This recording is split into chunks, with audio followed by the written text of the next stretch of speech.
안녕하십니까, 정경호 변호사입니다. 토요일 저녁에 하루를 마치기 전에 영상을 찍고 있습니다. 며칠 전 9월 27일 블로그에 민사글로 작성했던 주택조합 관련 개정 규정에 대해서 말씀드리겠습니다.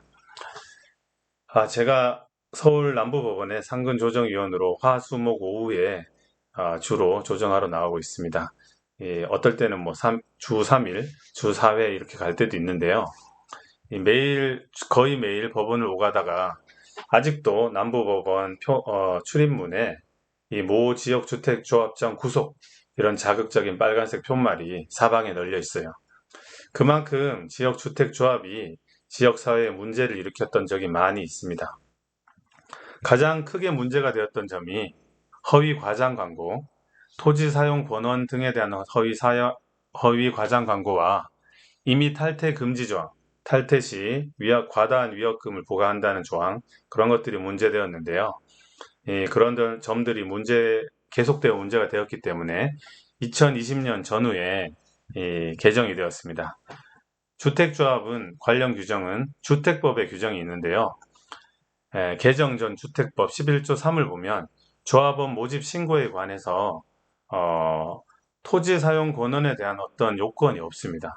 다르게 말하면 조합원 모집 신고 계획서를 적절히 만들어서 신고만 하면 사용 권원 확보 하나 없이 누구든지 조합원 모집 신고를 할 수 있었다는 것입니다. 그렇기 때문에 지역주택조합 원 모집 신고를 할 때, 모집 공고를 할 때 사용 권원을 50% 확보했다는 등 60% 확보했다는 등의 허위 과장 광고가 성행되었다는 것입니다. 이 법의 제한 규정이 없기 때문이죠. 물론 문제는 있는데 이 법의 제한 규정이 없기 때문에 크게 문제될 소지는 없었던 거죠.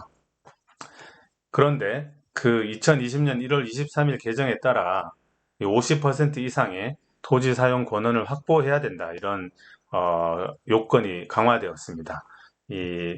그리고 또 그 개정에 따라서 국법 11조에는 주택조합 설립 인가를 받으려는 자는 80% 이상의 토지 사용 권원을 확보해야 된다는 요건만 있었어요. 토지 사용 권원이라면 멋진 말 같지만 토지 사용자들, 소유주들의 동의를 얻었다는 겁니다. 동의는 방문해서 열심히 하겠다고 하면서 적절히 성의 표시를 하면 동의를 많이 해주죠. 80% 넘기기는 그렇게 어렵지 않은데요. 그런데 실제 소유권 확보 규정은 없었어요. 그런데 2020년 1월 23일 개정으로서 이 조합 설립 인가를 받으려면 기존의 사용 권원 80% 외에 추가로 15% 이상의 토지 소유권을 확보해야 된다는 규정이 들어와서 강화가 되었습니다. 이로써 지역주택조합 설립 인가를 받으려면 토지 소유권까지 확보해야 돼서 조합 신고만 하고 착공이 안 된 사례가 너무 많은데 이 내실을 기하기 위해서 이런 요건이 강화되었던 것입니다. 이 관련해서 2020년 전후로 여러 가지 세세한 조문들이 신설되기도 하고 강화되고 있습니다. 그 관련해서 또 조합원 임의 탈퇴 금지 이런 조합들이 아직도 많이 있습니다. 그런데 2019년 12월 10일 날 개정에 따라서 주택법 11조 6이 신설되었고 그 규정은 6개월 후인 2020년 6월 10일부터 시행됩니다. 그 규정에 따라서 가입비 등을 예치한 날로부터 30일 이내에는 아무 이유 없이 청약을 철회할 수 있다는 그런 규정이 새롭게 들어왔어요. 이제는 이 조합원 임의 탈퇴 금지는 위법이죠, 위법.